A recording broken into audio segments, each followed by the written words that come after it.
Donc, les dernières années, nous avions déjà fait, c'est la 4e journée contre le sexisme que nous organisons.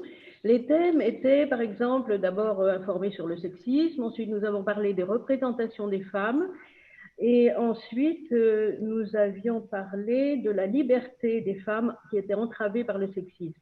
Alors aujourd'hui, comme vous l'avez vu, le thème, ce sont les violences économiques. Pourquoi ce sujet? Eh bien, tout simplement parce que parler d'argent, c'est encore un tabou. On entend encore des gens dire, oh, quand même, en France, non, ça ne se fait pas de parler d'argent, n'est-ce pas? Or, il faudrait que les femmes puissent apprendre à parler d'argent, les hommes aussi d'ailleurs, les garçons aussi. Nous avons voulu ce titre-là, c'est bien parce qu'il devient de plus en plus évident que les femmes, plus encore que les hommes, doivent apprendre à le faire. Il en va de leur autonomie, de leur choix de vie, mais aussi de leur sécurité. Parce que si les violences physiques et psychologiques commencent à être bien connues dans le phénomène d'emprise d'un conjoint violent sur l'autre, la violence économique, qui pourtant l'accompagne toujours, elle est encore mal connue, mal comprise, et les femmes ne pensent pas à en parler.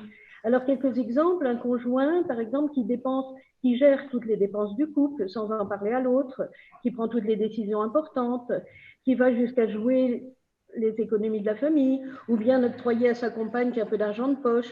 Ça, c'est de la violence.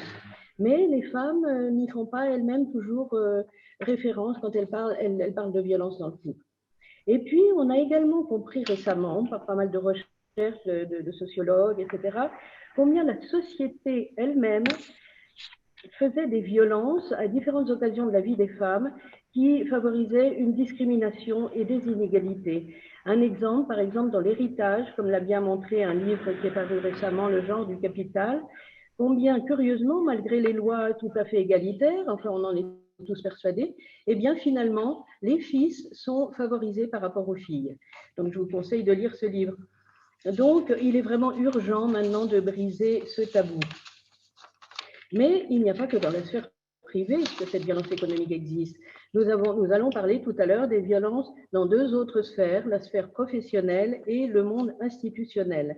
Quelques exemples, comment avoir accès aussi facilement que les hommes au financement, pourquoi les métiers de la technologie, pourtant si prometteurs sur le plan de l'emploi, restent-ils si masculins, pourquoi le non-respect des lois sur l'égalité professionnelle n'est-il toujours pas suffisamment sanctionné? Il y a beaucoup de choses à dire et c'est à toutes ces questions que cet après-midi va essayer de répondre, tout en apportant, car nous n'oublions pas que c'est vraiment ce que nous cherchons à faire, des propositions pour l'avenir. Il ne suffit pas de dénoncer, il faut aussi apporter des solutions. Et c'est ce que nous ferons tout à l'heure avec Madame la ministre, Madame Elisabeth Moreno, parce que lutter contre le sexisme, pour nous, c'est vraiment inventer une nouvelle société. Et le travail en réseau nous permet de le faire. Il nous encourage chaque jour et j'espère que ces échanges vous permettront, vous aussi, de l'envisager. Alors, nous avons le plaisir cette année, comme vous l'avez vu, d'avoir un partenariat avec le magazine Femmes ici et ailleurs, dont les journalistes vont assurer l'animation de cet événement. Donc, je leur passe la parole.